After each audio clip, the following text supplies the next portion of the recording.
All right. Hello, hello, hello, hello. Oh, you know what? You're not showing up yet. You might, you may have a problem here. Let's see. Where is, where's James at? I've lost you somewhere.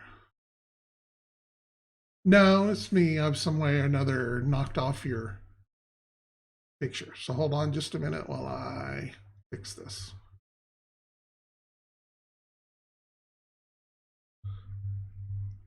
James will be here in just a second. Hold on. We're CAVBoss has screwed it up. No, they can't. They can't. They can't hear you either.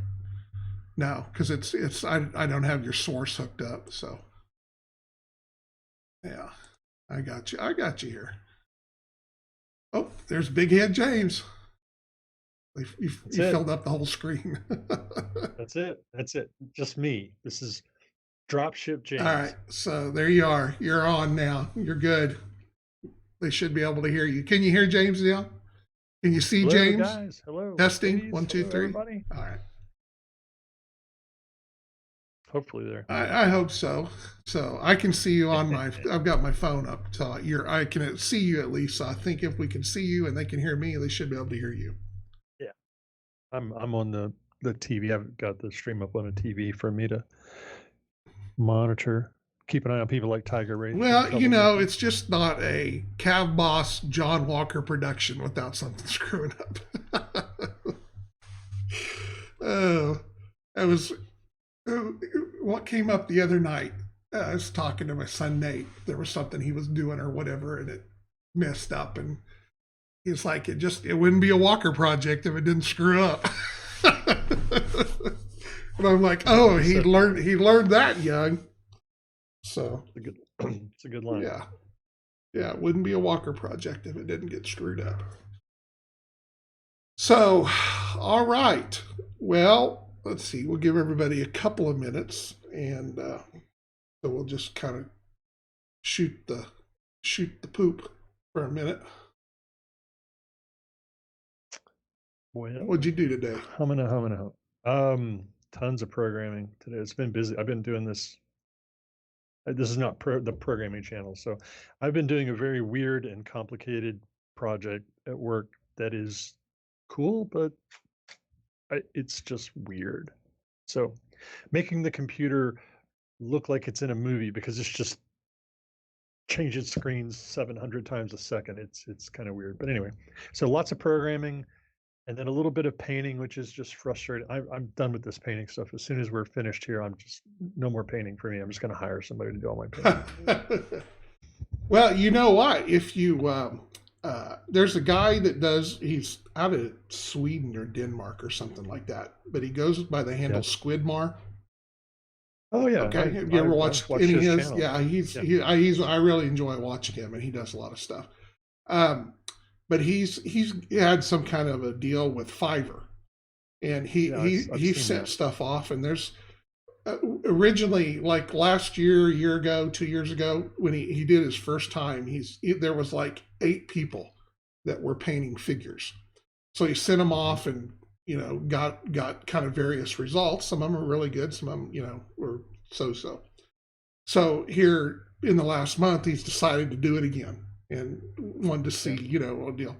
So now instead of 8 people, there's like 350 people on there that are able to do it. And he sent that stuff off, and everybody that sent it back was top notch, and prices I thought was reasonable as hell. So I think that the biggest problem that I would think with it is it's not so much for him, but so many of them are not U.S. based. So it would be a lot harder or a lot more expensive to get stuff to them or whatnot. I don't know. I know sometimes he can, you can just tell them what you want and they'll go out and buy it and, figure it into the deal and then ship it to you done. But we have an awesome, I don't care what people say. We have an awesome postal system. It has problems. Everything has problems. They've always done right for me. I think that even to this day, the fact that you can send a letter to someone in 2 days and it's there for 55 cents, I think is an awesome deal. So, but we are very self-contained, and we have it's changing to a degree, but for a long time, and this was a big thing that just got changed over the last couple of years. We subsidized everybody else's postal system because after World War II, trying to be better than the Russians and all that kind of things, all that stuff, is we made it super easy for people to ship into the United States. It was dirt cheap. And, well, you get it here, the post office like, we'll basically, if you can get it here to us, we will get it to the final result. And so for years, that's why you could, but it wasn't reciprocal. So if we wanted to send something to somebody else, they jacked the price up and really stuck it to the post office, to do the final delivery. So, you could send something to England and it would cost you 20 or 30 bucks. They can send something over here for $2, and so for a long time that was the way that it was set up. Now over 2 years, because I kind of lost a year because of 2020, so I think it was 2019. That was part of Trump's big make everything equal or whatever, and that contract that's all covered either had expired or we broke it or whatever, and made everybody. So for a while, they were worried about the entire postal system of the world shutting down because we are the anchor for the whole world's postal system. And in the last hour, I guess they got it all figured out. But so a lot of those rates have come up. So that's why it's now people shipping stuff into the United States, it's costing them more. I think you've seen, I don't know if people have noticed, several companies have been on Facebook lately that ship out of England or different places like that. They got double popped because of Brexit too. But a lot of them now are the postal rates for getting something sent from even England or Australia or something have gone way up because of all that. It's intermodal agreement or so. I forget. You can do a Google search and do the deal on it. But so I don't know how that all works out, but I know with him being over there, and a lot of those painters are German and Italian and Spanish and stuff like that. If you're in the EU, it's relatively cheap to get stuff sent between each other. So it's like sending stuff from here. It's sending some something from Oklahoma to Kansas or something like that. So anyway, so there is your postage 101. Small priority used to be, actually small priority started out at $3.95, I think. $2.95, $3.95. And yes, it's up to $8 now, but it is what it is. I mean, that's the cost of fuel. The post office for a long time subsidized our stuff to keep prices down. And finally,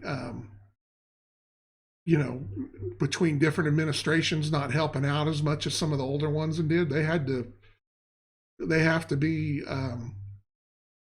more economical to stay in business. And also they have a weird deal where they have to pre-fund their retirement. So they pay in like $5 billion to their retirement fund every year because they have to fund it till the end of time. So if they have however many employees till for 40 years, they have to pre-fund it every year. And strange. Is it for 80 years? Yeah, I mean, and as long as they keep hiring new people, it just keeps rolling over because if that people are there, they have to do it. So that's why the post office is having so much problems. Is they do enough in sales and everything like that they would be a solvent deal, but because of Congress forcing them to pre-fund, because no other company in the world has to pre-fund 80 years worth of retirement. So if they could cut that down, that would help them a whole lot. So they're always fighting that.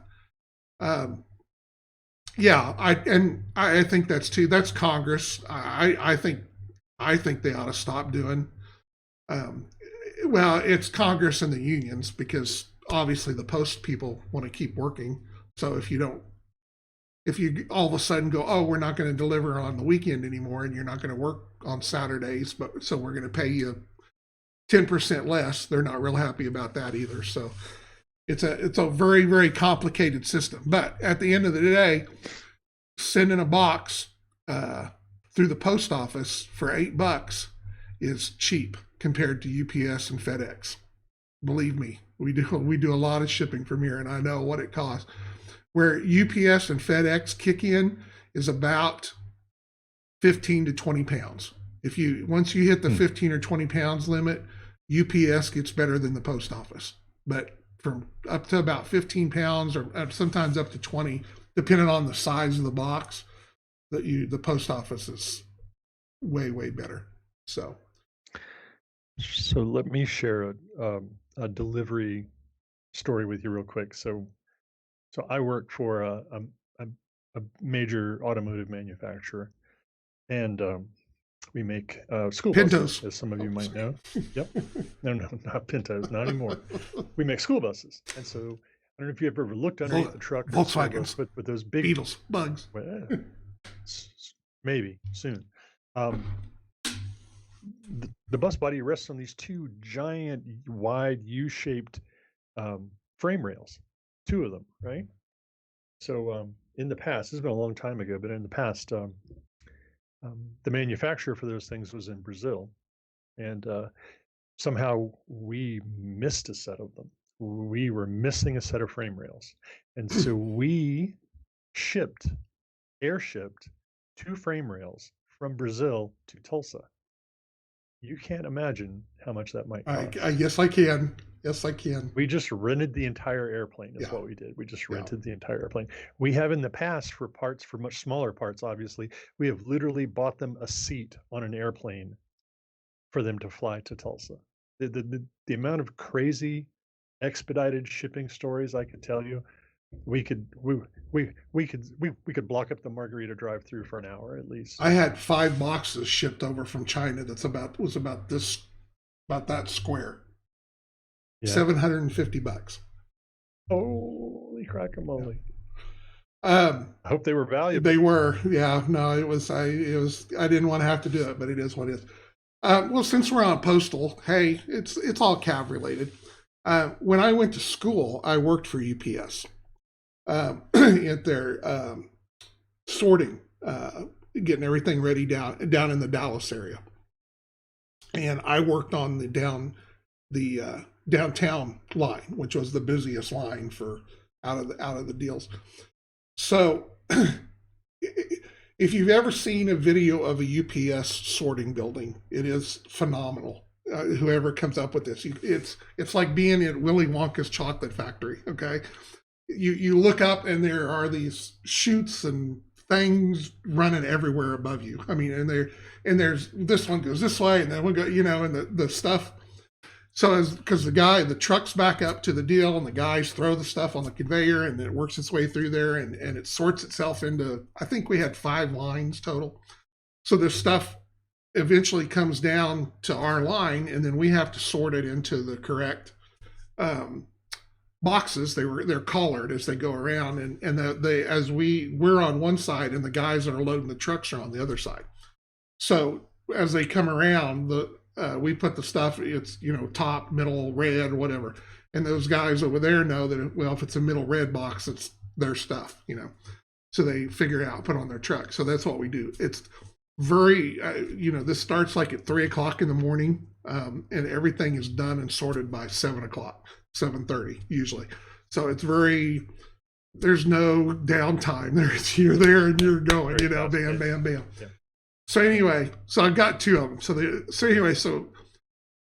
at the thing that comes down to our line, it's like, I don't know if you see them that much anymore, but the big triangle slides. Did you ever see one of those in a playground? It's just like a big triangle wedge, and it sits up in the air, and you can climb up the edge and then slide back down it. Okay, this is basically what this is at the end. It's everything comes out at the top of the triangle's kind of offset a little bit. And it comes out of the top and comes along the bottom, and we look at it and pull it by zip and everything, and just go.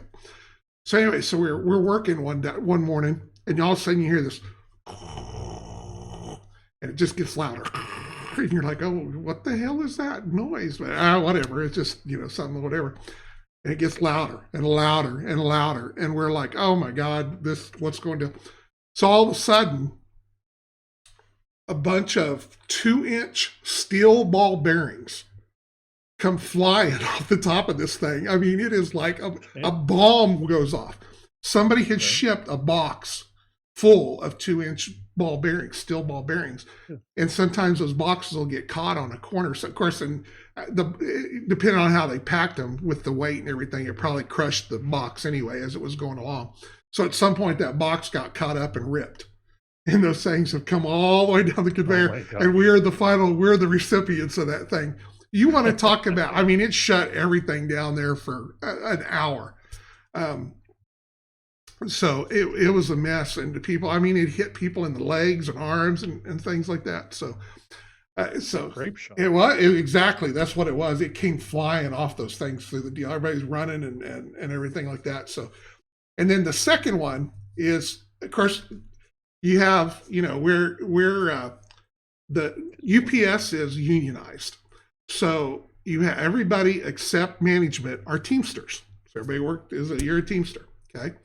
So management, every line, every seat has a manager or whatever, the suit, and he basically stands there and screams at you to go faster. I mean, that is his main job. I mean, hey, were you a drill sergeant? You get to work at UPS. So anyway, the normal guy that we have, everybody kind of got along. And there's a manager and assistant one. Well, the assistant guy is a dick. I mean, nobody liked him, or whatever. So boss guy's gone for the day. So dickhead gets to take over. And he is standing there screaming, hey, I put on here, it's not safe for kids. It's not safe for me, apparently. You got to have the truth. You got to realize how bad this guy is to understand at the end of this. So he's standing there off to the left of us. He's screaming and yelling and, I get to be big dog for the day, so I'm busting these guys' balls. So he's yelling and screaming. We're all looking at him. I'm like, whatever, dude. Just come on, go there. So he's standing there, and I forget what exactly happened at the time, but he was red in the face going on all of a sudden. And all of a sudden, out of the corner of my eye, I see something coming down. And I kind of look up. And what happens is sometimes, as if that stuff gets caught up on a dealer, because there's no cage over it or whatever. It's just a chute with these little sides. Wow. So sometimes if that stuff will get caught up, something can come over the side. Well, that's what's happened. There's a box about 6 inches square that has come off the top of that. It hits him square on the top of the head. I mean, you couldn't have planned this any better. And this was, it weighed. I mean, this is not like full of, I mean, it probably was a 2-3 pound box. Knocked him out cold as hell. Just boom, laid him out right there on the ground. And everybody just kept working. They just let him lay there. And that was everybody. They come up late, and somebody finally does something or whatever, and somebody comes up there and whatever, and they're like, why didn't somebody say anything like that? Well, because we were trying to keep our numbers up. He was telling us to keep our numbers up. We weren't stopping. We were keeping our numbers up. So, okay. All right. So how does shipping work in CAV, John? I mean, if I'm deep in a Miracle space and I need a Whatsit, and there are no Whatsits around to be made, how do I get it? I don't know. I have no idea how galactic-wide shipping would go. So, I mean, there clearly are some companies that deal with it. I'm sure that there are. I mean, obviously, you're always going to have something like that. I mean, certainly for, if you buy 12 calves from a factory or something like that, obviously they're going to put it on a drop ship or something, something like that. But I mean, I don't know. I don't know how a letter would get from one guy or to the other. So, but Cthulhu says, I work for a big corporation. We receive multi-million-dollar checks that have no tracking and sent with a 55-cent stamp. Over the years, I can't remember the number of times I've had not multi-million-dollar checks, but sizable checks. And that's exactly what they do. They just stick it in an envelope and send it to you. You're like, oh, wait a minute. I'm glad that check didn't get lost. So what are you going to do? Like walk up to the bank and say, "Hey, I want to cash this 3.5 million." Right. So you never know. You never know what the banks are liable to do.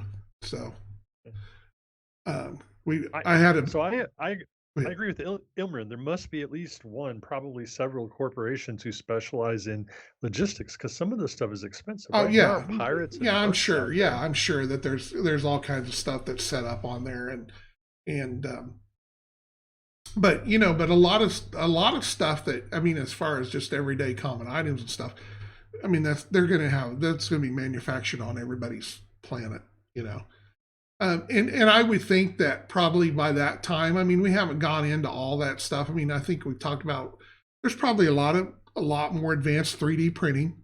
I don't know that it's to the level of like Star Trek or something like that, but um, that's where the replicators or whatever that they use like in Star Trek.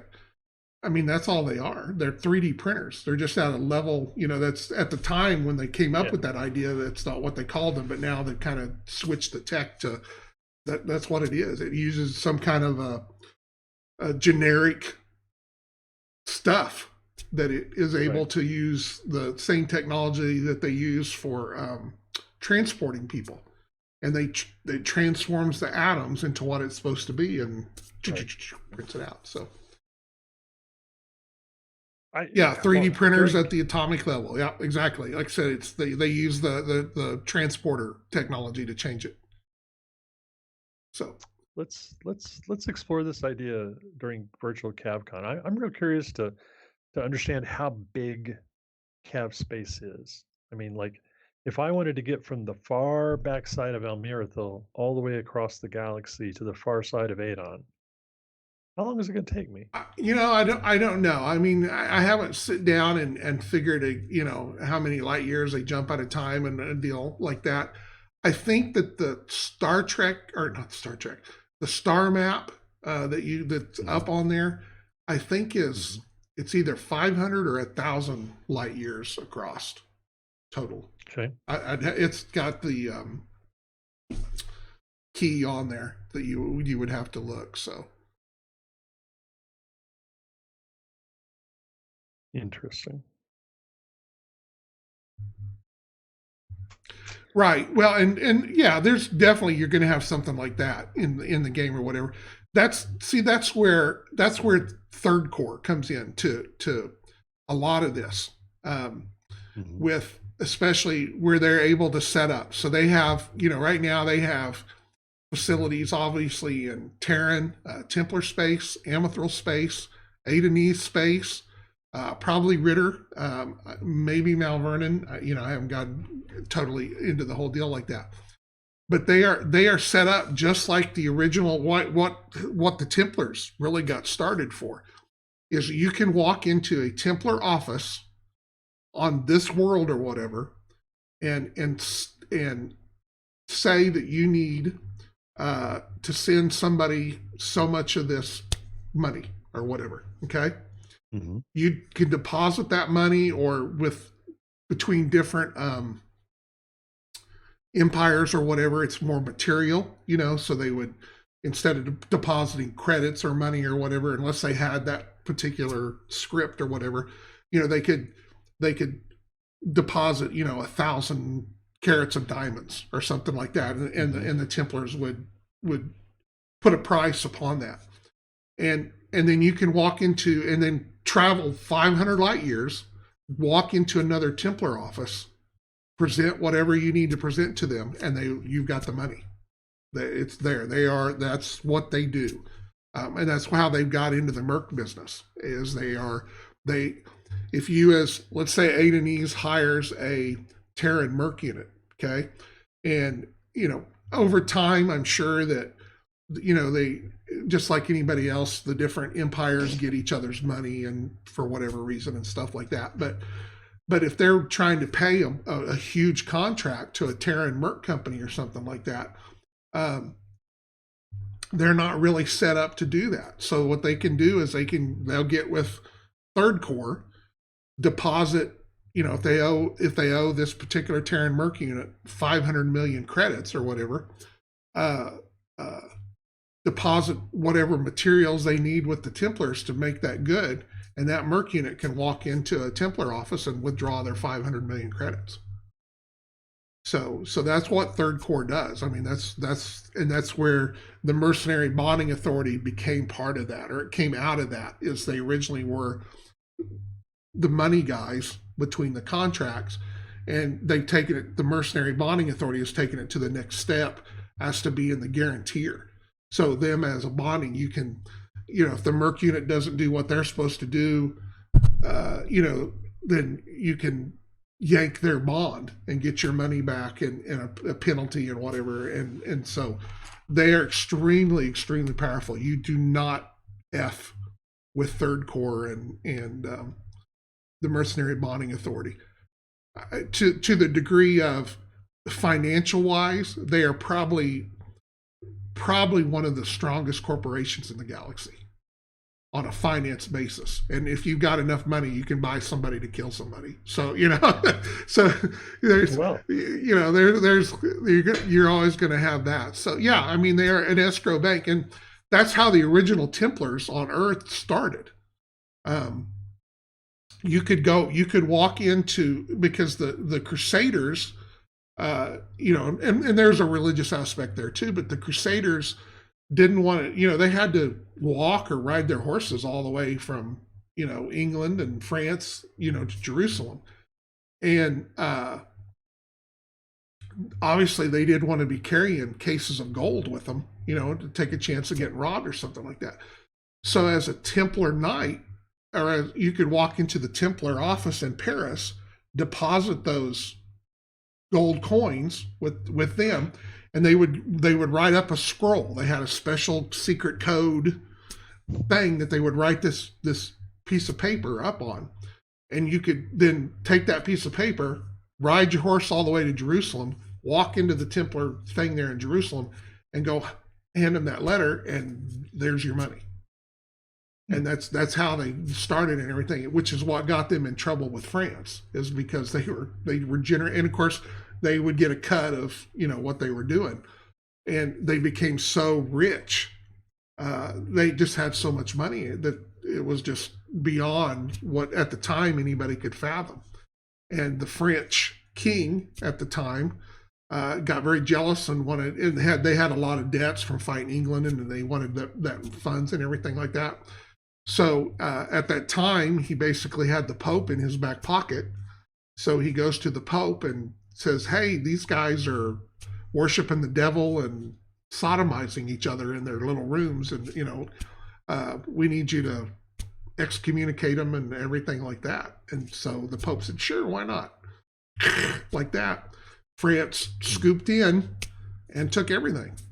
So right. That's where that came. That one of the stories is that's where Friday the 13th comes from. Is it was a Friday the 13th when they came in and seized the Templars, and started all that stuff, and that's supposedly one of a story behind the fact that's where Friday the 13th comes from, as being an unlucky day. But another interesting, I'm a big Templar guy, by the way, so I can get all on this all night, but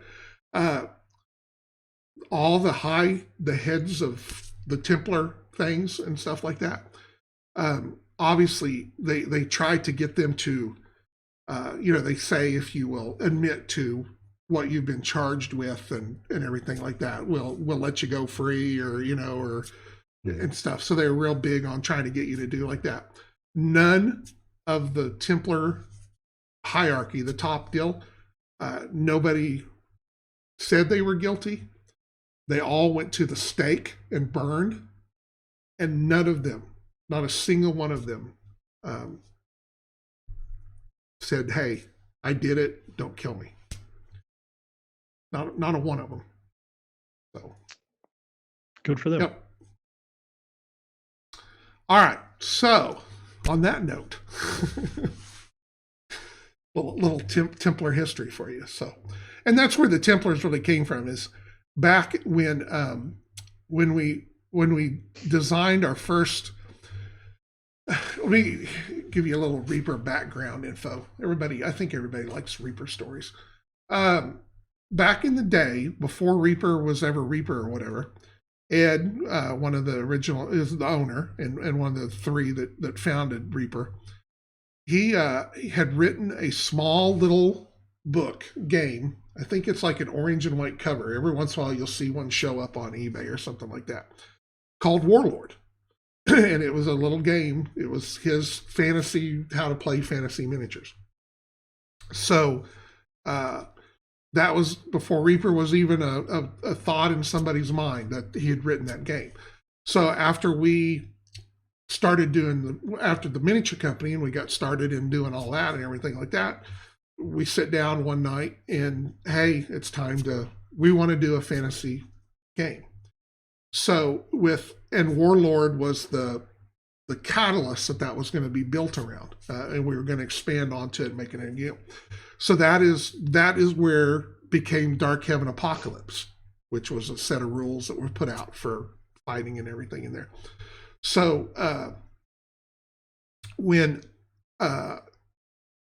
so I started with the design and getting that all put together, and we started writing it and getting all that stuff together. So we were all kind of putting factions in and everything like that. And that is where at that point, that I discovered the artist that goes by Izzy now. That Izzy Caller. I went by a different name at the time, but that's the name she goes by now. And she still does a lot of art for them and everything. But I discovered Izzy, by the way. So that's my little claim to fame. And she did a lot of artwork. She did the cover piece. She did a lot of the interior illustrations and stuff at the time for me. And that's where the Crusaders came from, because I was a big Templar and everything like that. So that's the Crusader faction grew from that part. So if you play Crusaders, if you play Warlord, and then they come out later with another version of it that's called Warlord now. If you play the Crusader army, good deal. That's where those are my Templars. So John, Third Corp is the company that sponsors the Warmaster tournament, right? Yes and no, indirectly. It's put on by the Mercenary Bonding Authority. Okay. And of course, Third Corps is they are two separate companies. They are just the Mercenary Bonding Authority is a division of Third Corps, but they stand upon themselves. So obviously Third Corps it's like anything else. If you go and have a big sponsorship and this guy and you have some kind of association with them, you automatically get kind of some press as well. But the actual the Warmaster tournament and all that stuff comes from is actually all under the auspices of the Mercenary Bonding Authority. Do they own a planet? Do they do that at a planet? Is it a thing that travels from planet to planet, year to year? No, it is. Where's that stuff hosted? It is. I can't remember off the top of my head. There is a place where it's actually not inside Templar space. There's kind of an open area between the Terrans and Templars and the Adenese, that there's several worlds and systems and small things that are in there. But there is a world called Argonne, I think is the name of it. And it is a major headquarters for the Mercenary Bonding Authority.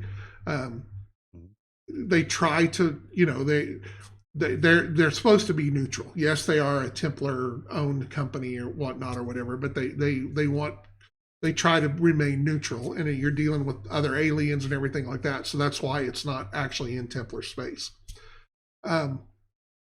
So Argonne is the main headquarters for the Mercenary Bonding Authority on that world, and it has the nickname of War World. because of so So much of that is tied into that. I've been trying to describe it to my wife, and I was like, in my head, I had it. There's like Las Vegas Planet. I mean, that wasn't its name, but I was Right. like, just picture Las Vegas as a planet. There are parts of Yeah. it that have that. I mean, the War Master tournament originally started out as a way for a mercenary company to show their wares. Okay, they could come in and they would have demonstrations. They would have things that they would do, some powered down combat and things like that that they could demonstrate what their abilities and their equipment and everything like that. And over time, it has grown and taken more of a Super Bowl type atmosphere to it as well. But they have, there's all kinds of things that go on all the time there, and have grown out of that from that tournament. So you have gladiatorial type leagues and things like that that are on there and stuff like that. But it's a major place for lots of the independent weapon builders, manufacturers are there, and obviously there are sections that cater to the seedier parts of mercenary life. So that's where your kind of your Las Vegas part comes from. So sweet. Yeah, I mean, there's an entire book that can be written about that one world, and I've got ideas for it in my head. I mean, we haven't gone into the nitty gritty yet to go into that stuff. But yeah, that's and there's actually there's a couple of other worlds too that are kind of similar to them. I don't have their names right here in front of me. That a lot of mercenary stuff gets done too, but Argonne is the Mac Daddy. So it's the big one. That's the big one. Sweet. Yep. Argonne. Yeah, I don't remember. But if you pull up the big map, it's on there. You'll see it. It's got next to it in apostrophes. Right. War World, which is it's kind of its unofficial name. What happens in Argonne stays in Argonne. Yeah. Right. Yeah. Because you got to, I mean, there's just, the Terrans, humans, are the major mercenary companies in the galaxy. There are Adenese, there are Malvernon, there are, there's always groups from the other ones, but I don't know what the exactly percentage. I don't know if it's 80-20 where that works out, but maybe 60-40 somewhere in like that. That humans have become the go-to merc race. They are just that's kind of become their bailiwick, and they're kind of the top of the heap with that. So that's one of the reasons I guess they control the market through the Templars. So because there are no I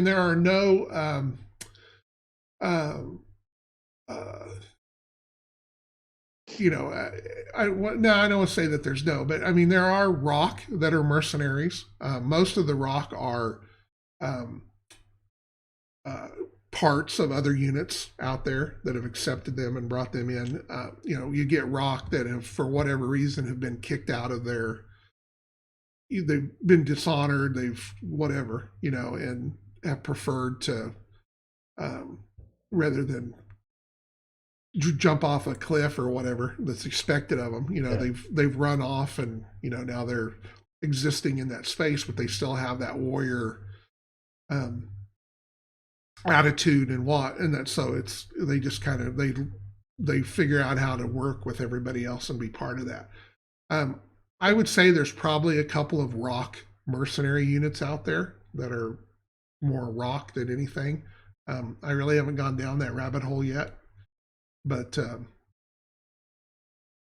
that's the Rock and the Malvernon mercenary units are there's another level that needs to be done there that I haven't had the time to go into yet to make that work with their system.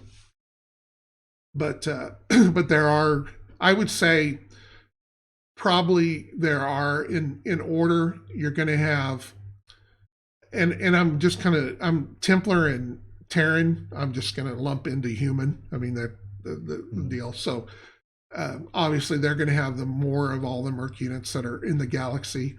Adenese is going to be second. Ritter would be third, and then the Malvernans probably next.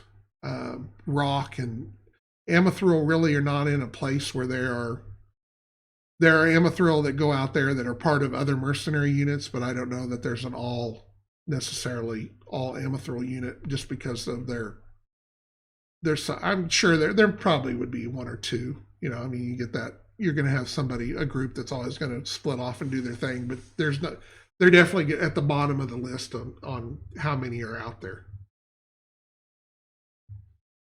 So would you say that how can I put this? Are there assets, CAVs, vehicles, systems that are national or factional, I guess is the right word, in origin, that are difficult to come by in the mercenary market?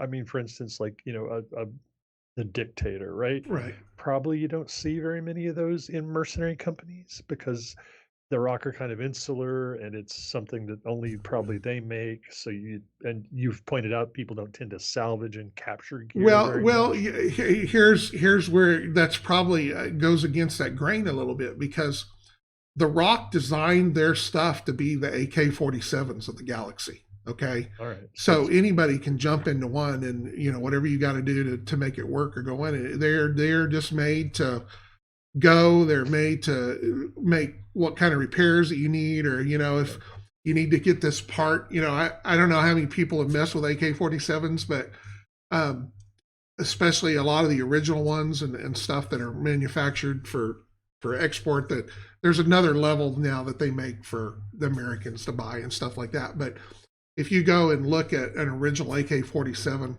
there's like 1/8-inch gaps between parts. I mean, it's huge. And you're like, how?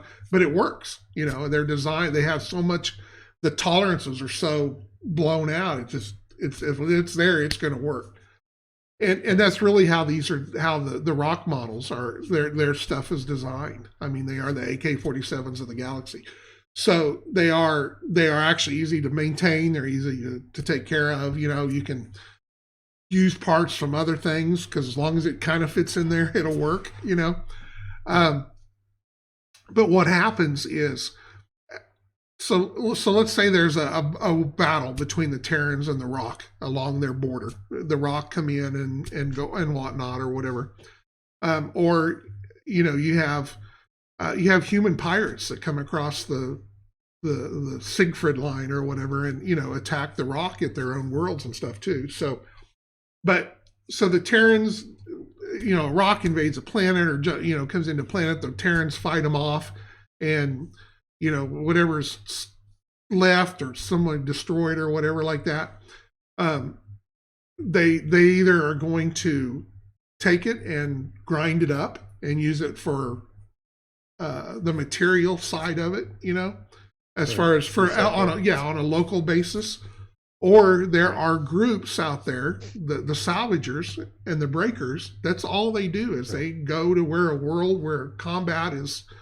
They have been recently, or they're there while the fighting's going on, even to a degree sometimes. And that's what they do is they go in there and salvage that stuff and load it up and haul it off.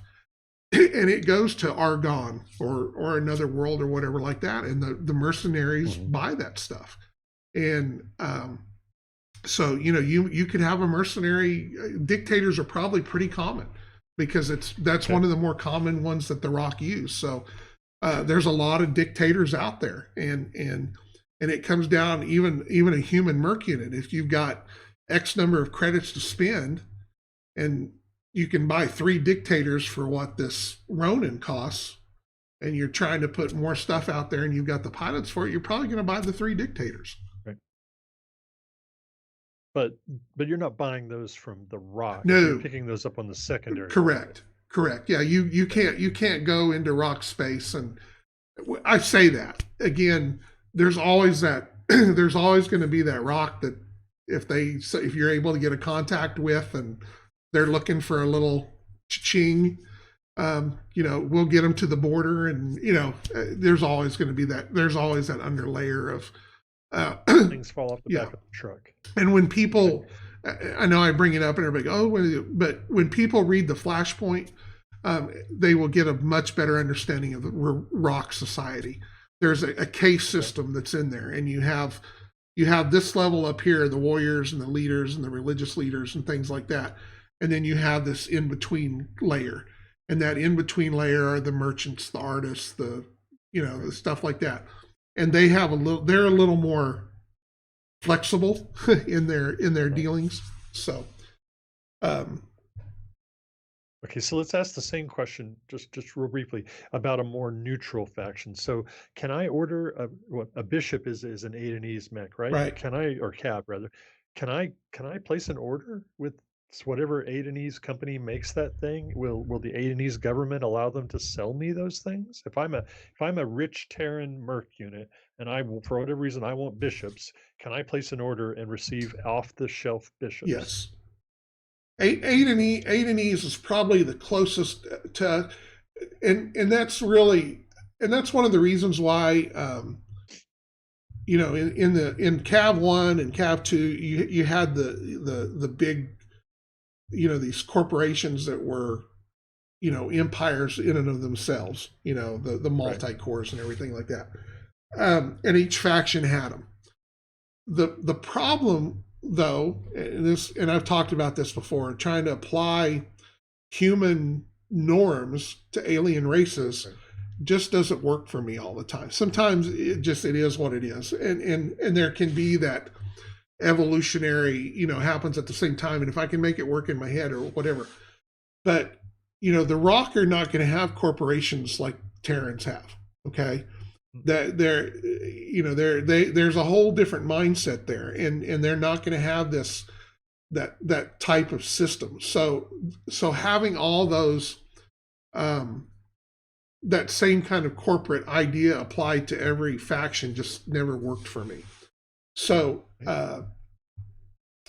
when it comes to the true all-out Terran or corporations, Terrans are the kings. Again, we are, we have a whole different aspect, and because of the way that that Earth pulled away from a lot of its other colonies there for a while after the rock bombing and everything like that, it was a fertile ground for corporations to go to a whole nother level. So there's worlds within Terran space that they're corporate worlds. I mean, the corporations control those planets. And there's the corporations that you're used to seeing, Skyrim and Mr. Ta and everything, but there's a bunch more out there that we've never even talked about. So but the closest to us in that respect is probably the Adenese. They have a business, but their business is built more around more of a family type house kind of mentality, and this particular family that controls this house, this company works for them. So corporation's not really the right name, but a lot of the aspects of a corporation can be applied to an Adenese company because of the way that they are. So you would have that. You could, and like they bring up, I mean, there's probably going to be some government regulations are in there, but if you're the right guy and you have the stuff that you need to have and have all the right paperwork and the things that you need, yes, you would be able to go in and negotiate a purchase of that kind of things. Because there's so much of it out there. You're not, if somebody comes and buys 10 calves from somebody, it's not like what we have here on Earth. We're not gonna have somebody that's probably gonna be an enemy in 10 years from us being able to come in here and buy 50 M1 tanks. We're just not gonna let it happen. But in the CAV universe, they're so common. There's so many of them out there. Selling 10 to Bob's, Bob's taco unit or something like that. It's no big deal. If that's what the company wants to do that, then let them do it so they keep happy. Interesting. It's just a different kind of mindset from the other games in this genre where these kind of resources are like scarcer, Right. like hard to come by, Right. forgotten, just hard to produce, things Yeah, like that. no, there's really none of that. I mean, all that stuff, I mean, it's going to vary from planet to planet, based upon their tech level, where they're at in the trade routes. There's a whole, again, when you talk about writing books, there's a whole nother book that could be written there, about how that stuff works. But, so you have it on that level. But as far as everything, especially you get into the core worlds and stuff like that, they're going to have, you can go get whatever you want to get, um, and go from there. So obvious, and there's still a level of, of course, in Star Trek mythology, that's how the Terrans, Starfleet or whatnot, went to that next level, is when they were able to take just random material and turn it into a gold bar or whatever. Money became worthless in Star Trek because you could hit the replicator and get anything that you wanted. So, overnight, that any kind of a company or business or anything was gone because there was nothing to sell, other than, designs or whatever. Seem to be pretty rare. Well, yeah, things that they can't manufacture or something like that. But as far as everyday items and food and things like that. So, and so in the CAV universe, you're going to have that to a degree because of 3D printers and stuff like that. But they don't have the ability to change it on an atomic level. So gold is still gold. Diamonds are, I mean, those materials stay what they are. And, if you want to have, something that needs to be made out of steel or whatever, you still have to have steel, in whatever version. So there's that stuff needs to get, still out there. There's a need to go after those type of materials and everything like that. So interesting. It's a fascinating universe, John. We need more. We need more fluff. I get it. I get it. And and that's unfortunately I am the bottleneck there because it's. I have tried so many times with writers and bringing other people in to help on stuff, and they just can't get on target with what I'm thinking.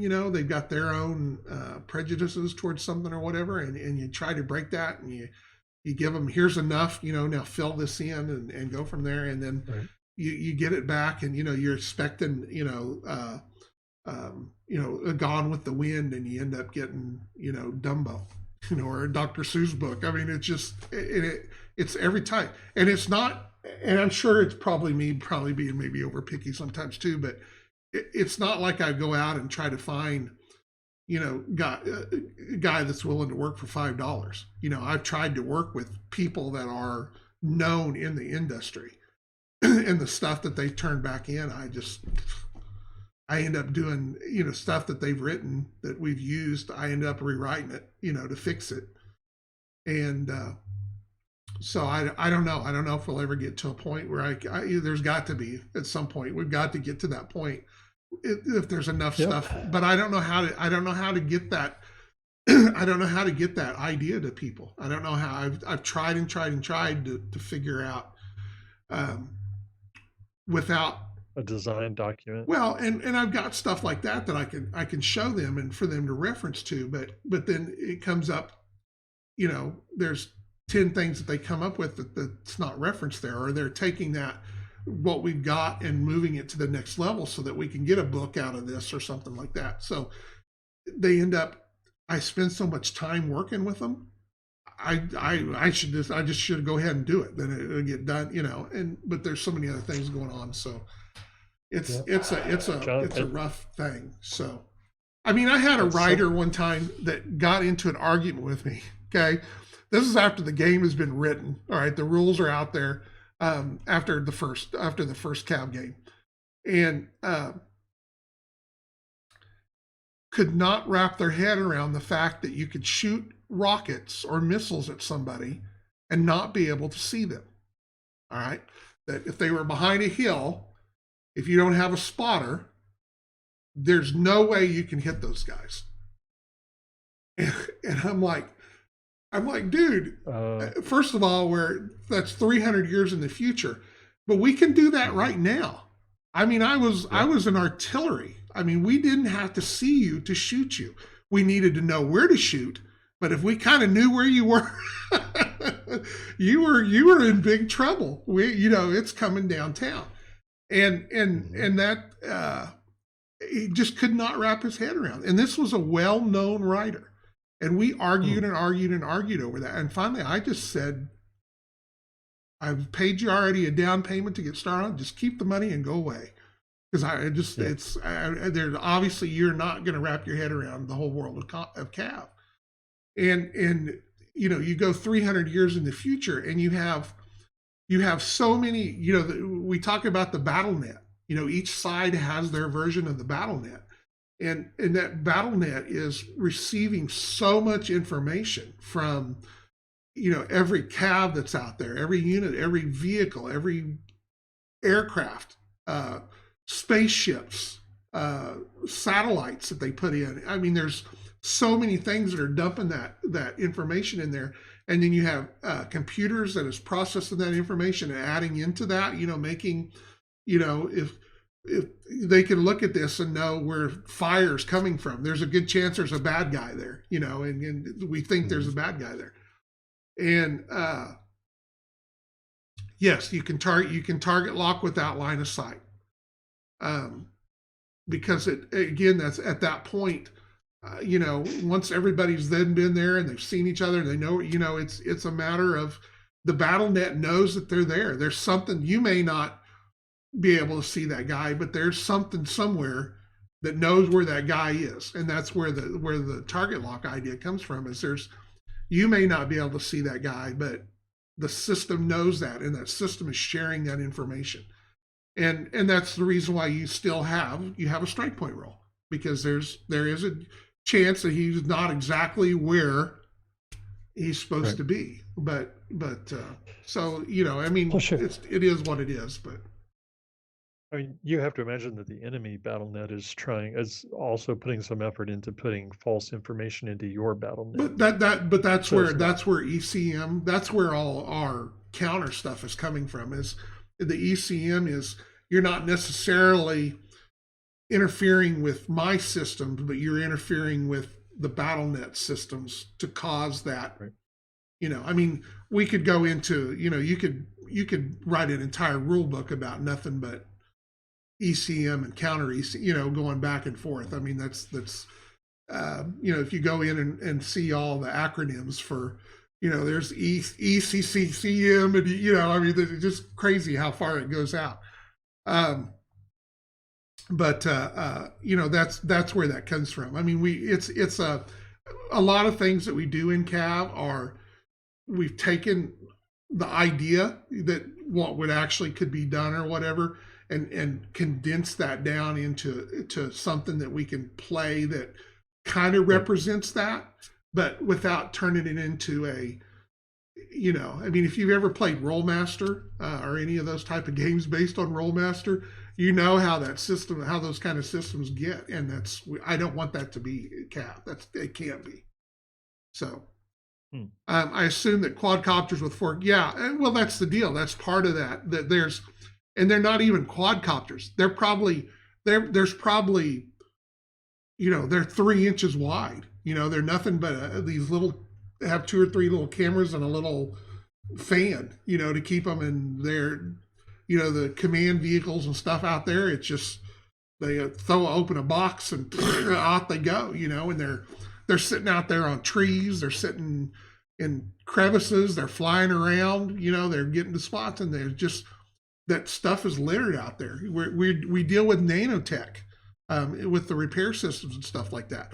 There's probably, they've got cockroaches out there, size kind of things that are, I mean, there's the level of things that they could throw out there to be feeding that information into the BattleNet that that seems weird, but we're doing it. I mean, they've got stuff like that, and you throw 300 years into that. Well, yeah, I mean, they're not worth shooting because you can't find them. There's so much of it out there, and for every one of them that's out there that's actually transmitting good stuff, there's 9 of them around him that is transmitting bad stuff. So you don't even know which one's the right one that's, got you targeted. I mean, it's just, and I just look at what we've already got, and then I go, okay, now take 300 years and have, microtech, nanotechnology, the processors the size of a pinhead, it's just crazy. So it's information. It's really information overload. There's so much stuff coming in that it's nuts. Speaking of nuts, 901. I see that. And let's go for another hour. Why not? We're on a roll. Nah, I won't do that to you. I have painting to do, John. Yeah, my wife cooked a big dinner tonight. She made a point when I came home for lunch today that because last night when I got done with the show, I stayed out here for a while, and that didn't go over so well. So she's like, "When that show's over tonight, you get your ass home." Okay. That's funny. I like it. Oh, she is the true CAV boss. All right, so says it's bedtime here. Well, guys, thank you. We kind of got off topic to start with, but I mean, we tied it back in. So it's we had a good half hour of CAV stuff. Hopefully you learned some new things about CAV and how some things work, and maybe it gives you stuff like that when we talk about a lot of things like that. It helps people better understand why a rule is a rule. I found that happens a lot of times. A lot of people are, why have you done something? Why is that? And then you give them here's the tech side of it, and why we think that it is the way that it is, and it's a lot of times we've taken 20 things, compressed them down, and picked this or this and this, and it's a representation of everything else that's going on, and that's where that comes from. So anyway, well, thank you guys for coming in tonight. Chris will be here Saturday, 2:00 Central Time, working on stuff. James will be back Monday night, hopefully still painting if he hadn't jumped off of a cliff at that point. I believe that Big Stoppy Robots this month falls on the 18th. Did I hear you say that earlier? So be yes. Looking forward to that. We will have more information next week about CavCon. Hopefully over the next few days, we'll have more of our stuff come in and show up, and we'll get closer to being able to show the swag bag and some of the other things. So we'll get there. It's coming up. So everybody, make sure, tell people, if you're working on painting other than James, stuff for the expo, for the paint expo, get your stuff in there. We want it. We want pictures, and it's not even something that you have to paint tomorrow. If it's something you painted 2 months ago, we're just we want as many pictures as we can get in there for people to look at this stuff and get inspired. And like I said, who knows, you may win a prize for doing it. So, but spread the word. We've got, I'm going to finalize the guest list over this weekend. I have 2 more people contact me that want to be part of it. So I've got to rearrange things again. And that's what I was telling them last night. I said, this time you're not going to see a lot of me and James. We'll have our little parts, but there's going to be a lot of other people doing things. So we look forward to that. I told everybody last night, I'm really excited for this one. So anyway, have a good night. Say good night, James. Good night. See you all at CAV. All right. Y'all take care. Thanks a lot and be safe.